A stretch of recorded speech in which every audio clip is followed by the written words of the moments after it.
Good morning, student.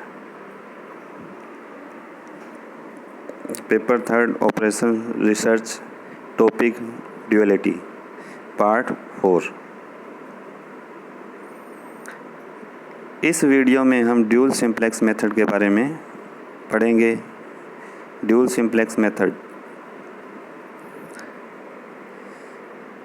Since any LPP can be solved by using simplex method, the method is applicable to both the primal as well as to its dual.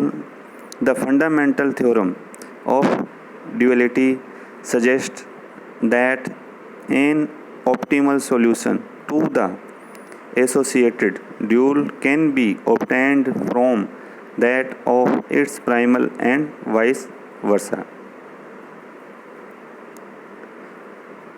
If primal is maximization problem, then following are the set of rules that govern the derivation of the optimum solution. तो इसमें सबसे पहले तो हम क्या करेंगे, हमें कोई LPP दे रखी होगी, उसको DP में चेंज करेंगे और DP को सिंप्लेक्स मेथड के द्वारा हल करेंगे। यदि हमें प्राइमल प्रॉब्लम मैक्सिमाइजेशन में दे रखी है तो निम्न प्रकार से उसका ऑप्टिमल सॉल्यूशन देखेंगे।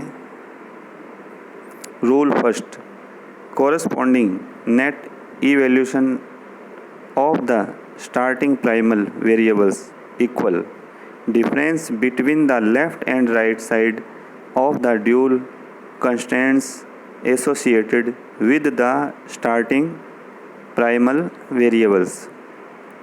ये फर्स्ट रूल है। Second rule, negative of the corresponding net evaluation of the starting dual variables equal difference between the left and right side of the primal constants associated with the starting variables।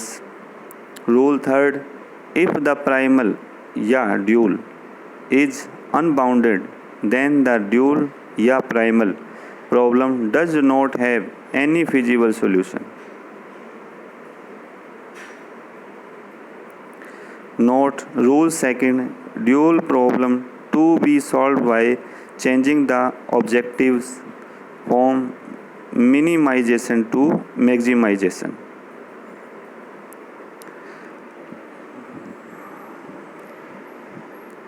If primal is maximization problem, तो ये तीन rule काम में लेंगे और जो second rule है उसको सॉल्व करने के लिए क्या करेंगे, ऑब्जेक्टिव्स को मिनिमाइजेशन टू मैक्सिमाइजेशन।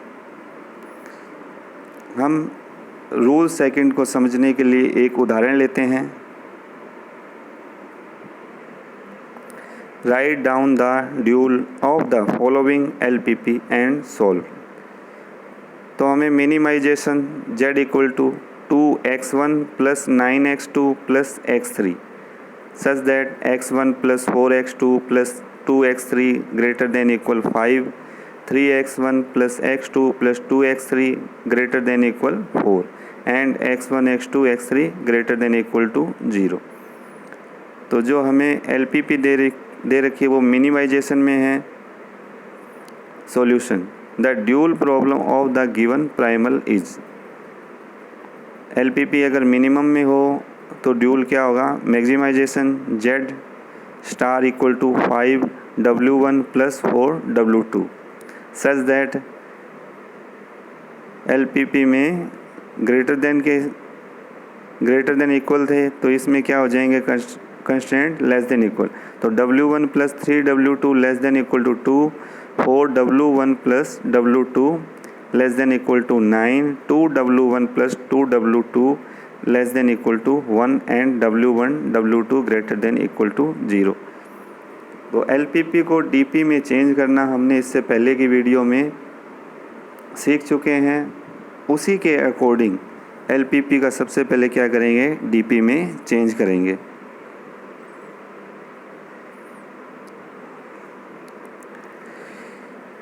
उसके बाद इसको सिंप्लेक्स मेथड से हल करेंगे। तो सबसे पहले introducing slack variable W3 greater than equal to 0, W4 greater than equal 0 और W5 greater than equal to 0। The standard form of this dual problem is maximization Z star equal to 5W1 plus 4W2 plus 0W3 plus 0W4 plus 0W5 such that constant जो हमें inequality दे रखी है उसे equation में change करने के लिए क्या करेंगे, स्लैक वेरिएबल ऐड करेंगे और उसकी कॉस्ट जो हमारा ऑब्जेक्टिव फंक्शन है उसमें क्या आएगी, 0 0 आएगी। तो such that W1 plus 3W2 plus W3 equal to 2, 4W1 plus W2 plus W4 equal to 9, 2W1 plus 2W2 plus W5 equal to 1 and W1 से लेकर W5 तक क्या हो जाएंगे, सभी पॉजिटिव होंगे। तो हमारे पास A मैट्रिक्स क्या आ जाएगी, 1 3 1 0 0, 4 1 0 1 0, 2 2 0 0 1 और स्मॉल b जो हमारे पास कॉलम आएगा 2 9 1 इक्वल टू WB।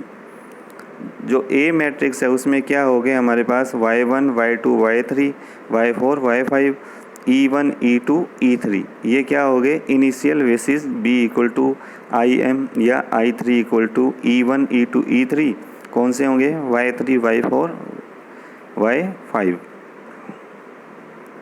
अब सिंप्लेक्स टेबल में सबसे पहले तो CV YV WB y1 y2 y3 y4 और y5 और जो WB है उसके ऊपर क्या लिखा जाता है, CJ।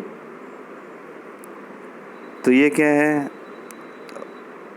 जो हमारे पास मैक्सिमाइजेशन Z है उसकी वैल्यू कॉस्ट वैल्यू है 5 4 0 0 0 और CB में क्या लिखा जाता है, जो हमने स्लैक वेरिएबल ऐड किए हैं उनकी cost value y3 y4 y5 क्या है 0 0 0 और WB जो स्मॉल b है 2 9 1, y1 y2 y3 y4 y5 की जो हमने A मैट्रिक्स है वो वैल्यू पूरी की पूरी लिख देंगे 1 3 1 0 0, 4 1 0 1 0, 2 2 0 0 1।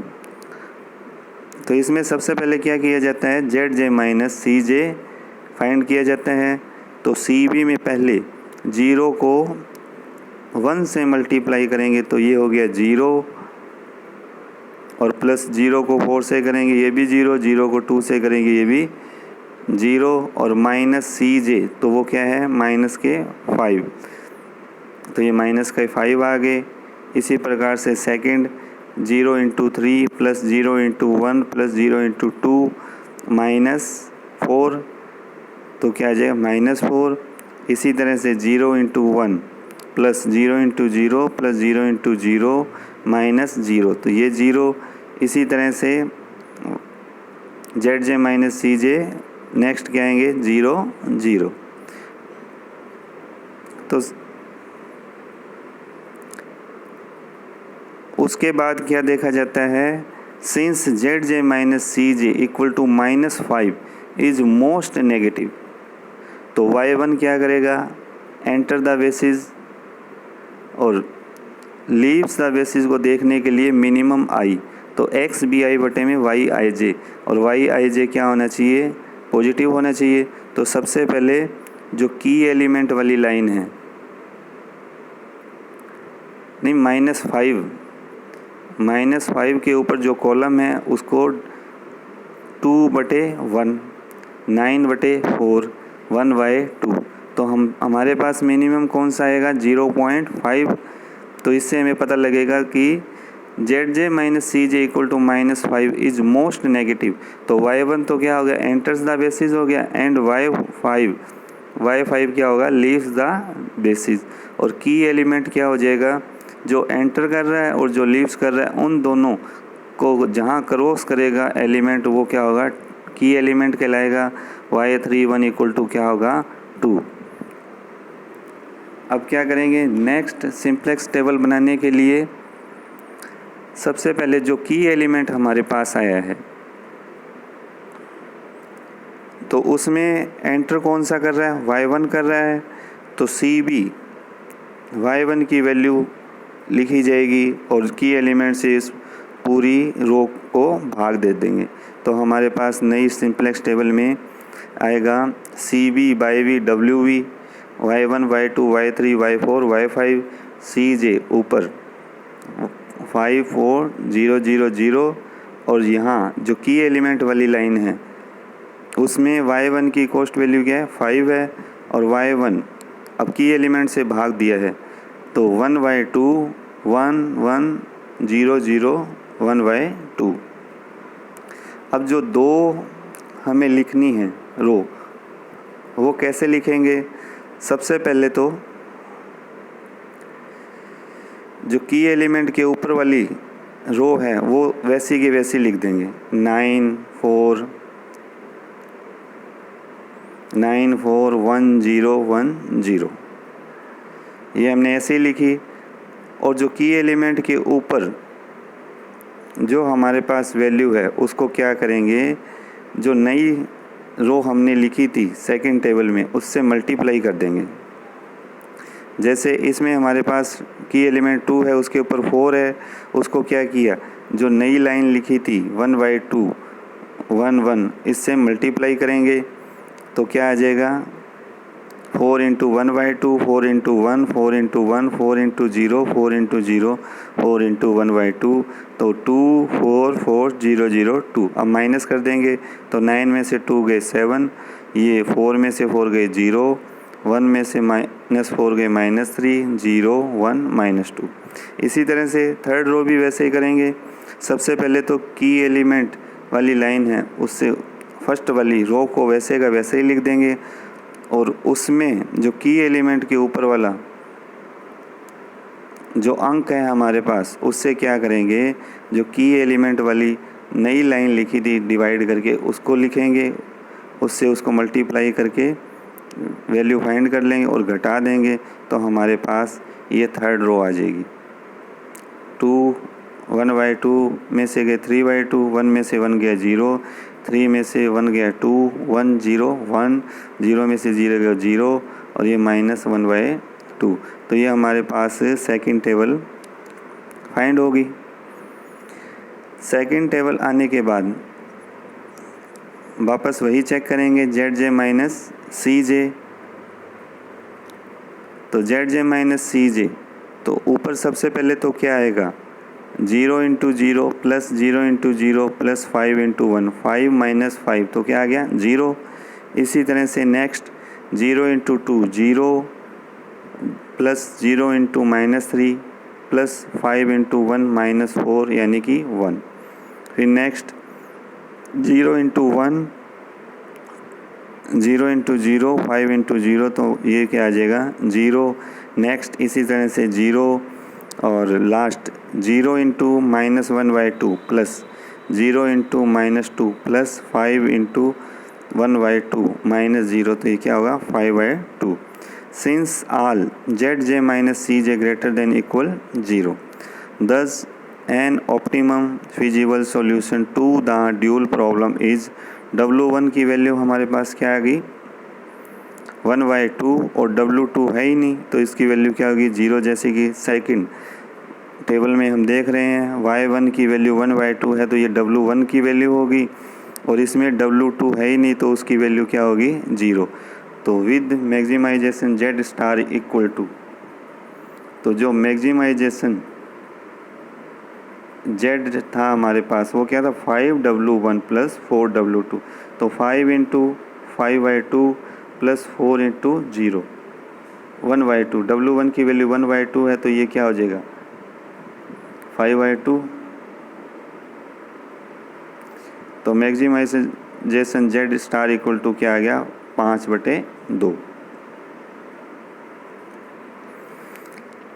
Also the primal constraint associated with the dual variables W3, W4, W5 are -x1 less than equal to 0, -x2 less than equal to 0 and -x3 less than equal to 0। क्योंकि starting में क्या थे, ये सभी पॉजिटिव थे, तो दोनों तरफ माइनस से मल्टीप्लाई करेंगे तो क्या होंगे, -x1 less than equal to 0। इसी प्रकार से दोनों आ जाएंगे। Thus using duality rules the optimum solution to the primal is obtained below. तो starting dual variables corresponding -zj -cj, तो W3 W4 W5 और -zj -cj के कोरिस्पॉन्डिंग देखना है। तो W3 क्या है, 0, W4 भी 0 है और W5 क्या हो जाएगा, -5/2 इस टेबल में। Y3 के नीचे zj -cj 0 है, दूसरा Y4 वाला भी 0 है और ये क्या है, 5/2 है, लेकिन हम माइनस के कोरिस्पॉन्डिंग देख रहे हैं तो क्या होगा, -5/2।